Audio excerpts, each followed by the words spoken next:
What kind of knives are these? I found them at an antique shop today. The shop owner said they were used for making quill pens, but they look like fleams to me, a type of knife particularly popular during Victorian times and used for bloodletting. Approximately 6 to 6.5 inches or around 15 to 16 centimeters long. Any ideas? They are Victorian ink eraser knives.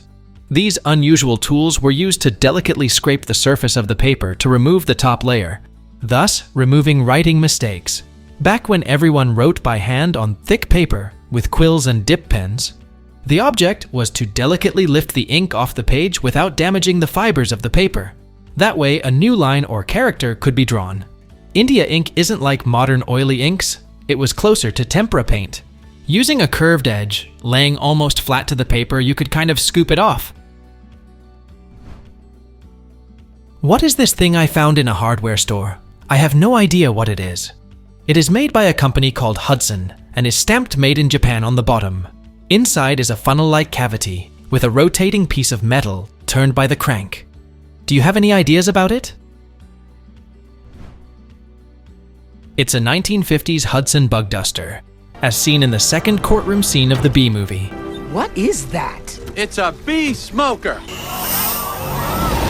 It was made by H.D. Hudson Manufacturing Company, which started in 1905 and was the leader in spraying and dusting equipment for controlling insects, plant diseases, and weeds. I found this in my attic, and it appears to be a World War I tank, or landship. It says, "By Mother Hubbard flower" on it, and it has a weird knob on the top, making me think it's used for something. It is dated 1919, and the house was built in the 1920s. Here's the attic wall cavity where I found it. You can see the tank in this picture. Any thoughts?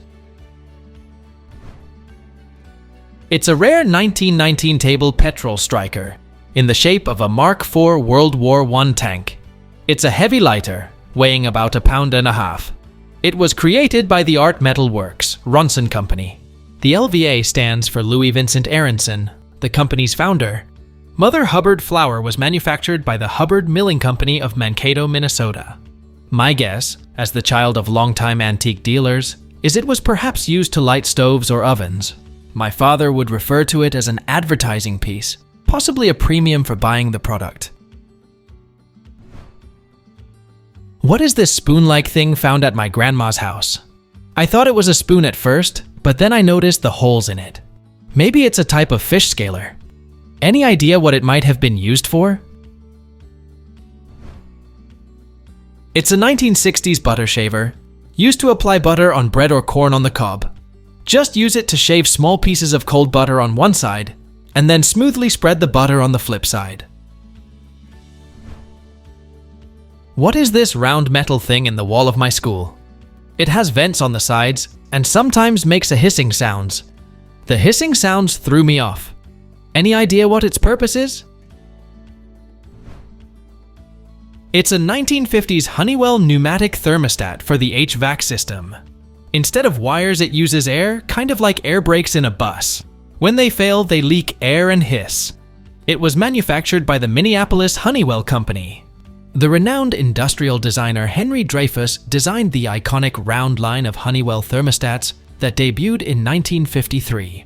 Honeywell offered the round in a variety of colors to match any home's color scheme for a price of $12.80. This 1960 model has two built-in red indicators that allow for the setting of two temperatures, as well as a setback timer, which would automatically switch between the two thermostats. I got one of those in my house.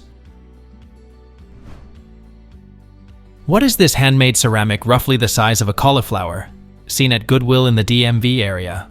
What do you think is the intended purpose? I'm pretty sure my dad made that. Did it say RC on the bottom? We used it to steam big German frankfurters.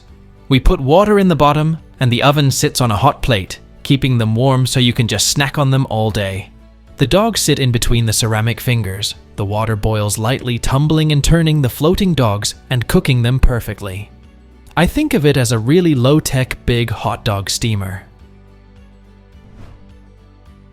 What is this piece of metal I found at a lonely beach in the south of Sweden? Around 50 by 130 centimeters, made of aluminum, it has many rivets with red markings on both sides.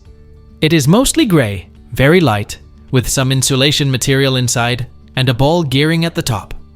It is strongly damaged and has almost no rust, although there is a lot of salt water. I thought of it as a piece of a boat. Then a part of a plane came to my mind. Thanks for your help.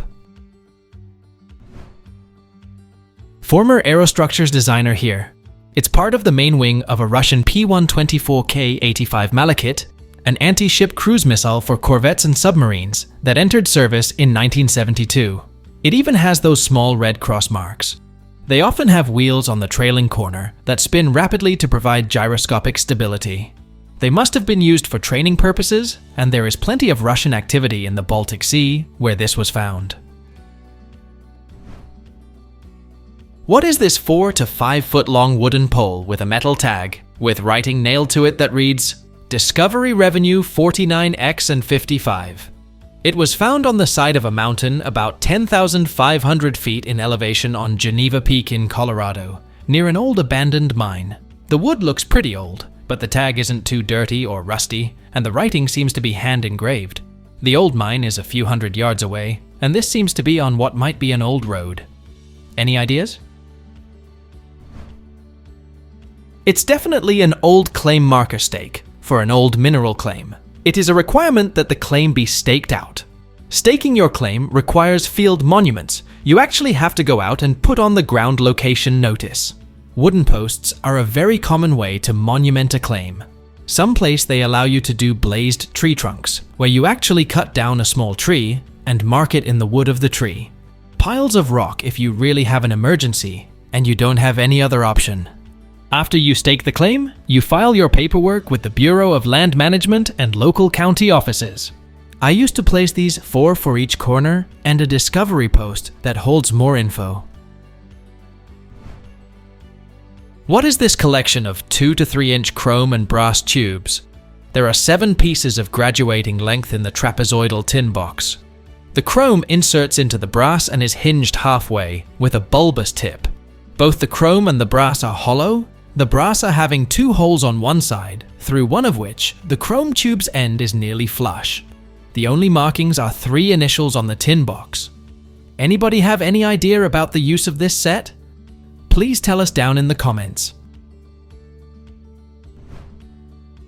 Thanks for watching. Let's make life fun.